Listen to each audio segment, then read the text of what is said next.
Акцент в кампанията "Българската Коледа" тази година са очните заболявания на недоносените бебета. Тази вечер в кампанията ще ви разкажем за усилията на специалистите по очни болести на Александровска болница да помогнат на деца с проблеми в зрението.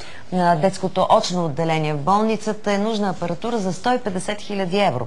С нея лекарите ще могат да спасяват недоносени бебета от загуба на зрението. Андрей, Джак и Веселин са само на по 2 месеца, а вече са посещавали очния кабинет по няколко пъти. Причината е риск от развитие на ретинопатия при недоносените бебета. На подобен риск всяка година са изложени над 2000 деца в България, които се раждат преждевременно и с по-ниско тегло. Причината е, че очичките им са недоразвити. Понякога рискът се увеличава и заради остарелите кувьози и друга техника, която все още се ползва на някои места.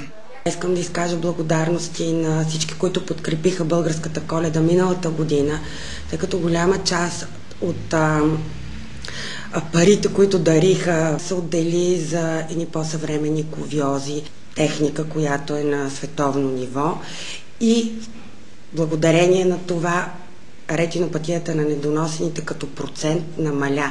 При Джак, Андрей и Веселин проблемите са се решили само с навременна диагностика и наблюдение. При други деца обаче е нужна по-съвременна апаратура.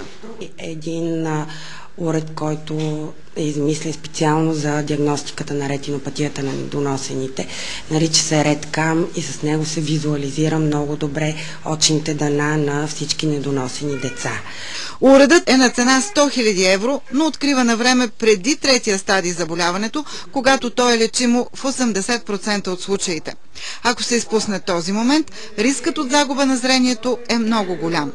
Сега в Александровска болница използват за лечение криотерапия, но искат да работят и с лазер, който е по-нов метод в световната практика. Апаратът струва 50 000 евро. Участвайте в Българската Коледа, за да помогнем на тези недоносени дечица. Можем да им помогнем. Още 45 деца очакват подкрепа в новата кампания. Телефоните на кампанията вече са отворени. Направете чудото възможно, дарете 1 лев, като се обадите или изпратите СМС на 1117 за всички мобилни оператори или на телефон 0900 1117 за фиксираните абонати на Viva.com. По-големи дарения могат да се правят по сметката на кампанията, която ще намерите на адрес bgkoleda.bg или чрез системата ePay. Деца, лишени от родителски грижи от домовете в